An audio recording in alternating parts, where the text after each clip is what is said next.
Halo teman-teman, tahu nggak sih apa itu pengatalogan deskriptif? Sebelum mengenal pengertian pengatalogan deskriptif, kalian harus terlebih dahulu mengetahui apa itu katalog. Jadi, katalog adalah daftar pustaka, buku dan non-buku milik suatu perpustakaan yang disusun secara sistematis sehingga dapat digunakan dalam mencari dan menemukan koleksi perpustakaan secara cepat dan mudah.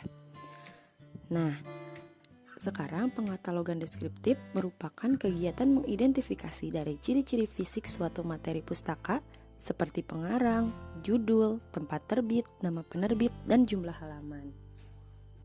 Dalam katalogisasi deskriptif, yang menjadi sasaran adalah entry utama dari sebuah buku dan hasilnya dicantumkan dalam katalog.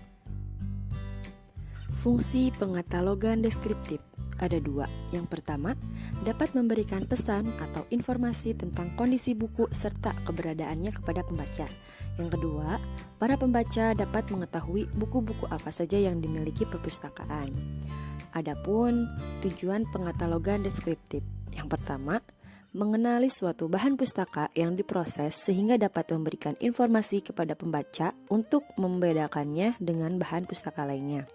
Yang kedua, memberikan karakter pada suatu bahan pustaka yang dapat membantu para pembaca dalam memilih bahan pustaka yang diperlukan. Yang ketiga, menempatkan entry pada tajuk yang paling menguntungkan pembaca. Nah, pembahasan selanjutnya yaitu pengatalogan subjek atau klasifikasi. Dalam kaitannya, di dunia perpustakaan, klasifikasi diartikan sebagai kegiatan pengelompokan bahan pustaka berdasarkan ciri-ciri yang sama, misalnya pengarang, fisik, isi, dan sebagainya. Pada dasarnya, di perpustakaan dikenal ada dua jenis kegiatan klasifikasi. Yang pertama, klasifikasi fundamental atau fundamental classification, yaitu klasifikasi bahan pustaka berdasarkan subjek atau isi buku, sebab pada dasarnya pemakai perpustakaan lebih banyak mencari informasi tentang subjek tertentu. Yang kedua, klasifikasi artifisial atau artificial classification, yaitu klasifikasi bahan pustaka berdasarkan ciri-ciri yang ada pada bahan pustaka, misalnya klasifikasi berdasarkan warna, ukuran, dan sebagainya.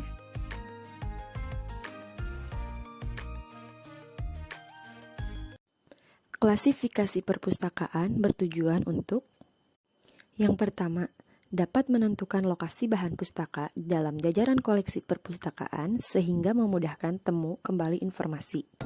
Yang kedua, mengumpulkan semua bahan pustaka yang memiliki subjek yang sama dalam satu jajaran koleksi.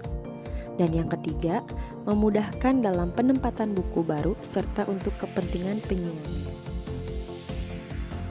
Beberapa jenis bagan klasifikasi yang terkenal. Ada 7. Yang pertama, Dewey Decimal Classification atau DDC oleh Melville Dewey pada tahun 1875. Yang kedua, Colon Classification atau CC oleh S.R. Ranganathan pada tahun 1933. Yang ketiga, Universal Decimal Classification atau UDC oleh Paul Otlet pada tahun 1905. Yang keempat, A Bibliographic Classification oleh H.E. Bliss pada tahun 1935. Yang kelima, Library of Congress Classification pada tahun 1899. Yang keenam, Subject Classification J.D. Brown pada tahun 1906. Dan yang terakhir, Reader's International Classification.